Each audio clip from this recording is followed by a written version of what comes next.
Erie Police Department has the largest spending amount in the entire 2012 city budget. Now, many would say that's justified spending, and rightfully so. Most of those costs, salaries, wages, benefits, pensions, insurance, stuff like that, but there's also the operational costs. Included in those operational costs, dozens of police take-home vehicles.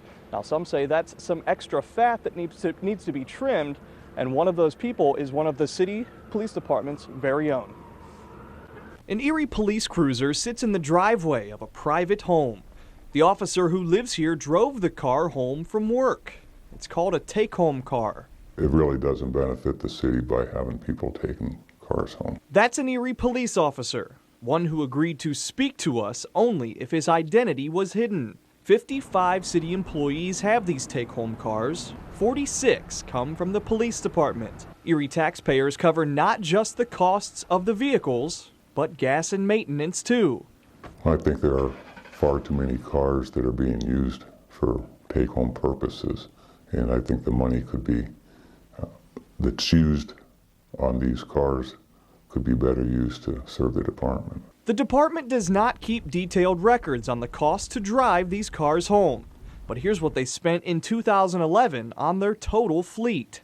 More than $283,000 on gas. Nearly $120,000 on maintenance. They also purchased 15 brand new detective cars at a price of $265,000. The take-home cars are the same marked and unmarked police and detective cars you'd see when the officers are on duty. The only difference is certain officers get the keys to the cruiser and the rights to drive these cars home every night. Erie's police chief explains.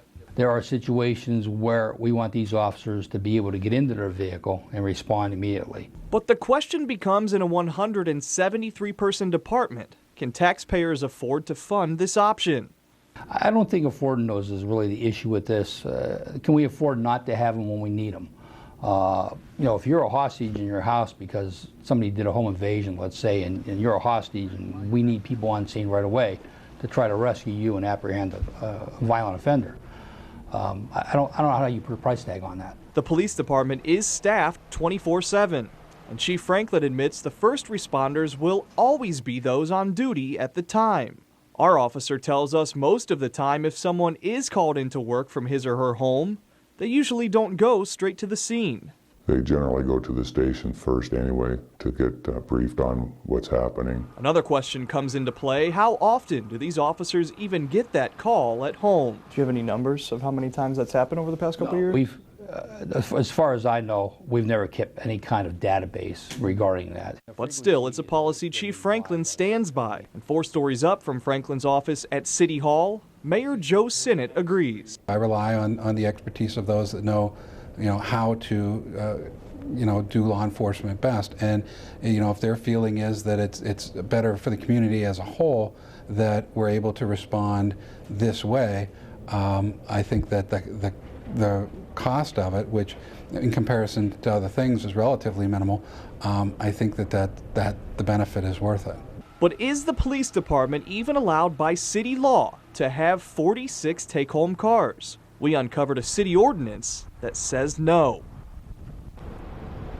All right, and here's that city ordinance I'm speaking of. I'm going to tell you all about this ordinance and how many cars it says the city of Erie should have, and we're also going to take a look at the numbers and how we compare to surrounding cities, and it may surprise you. Now, if you want to share your comments or your opinions on this story, you can head to our website. We're going to open up the comment section.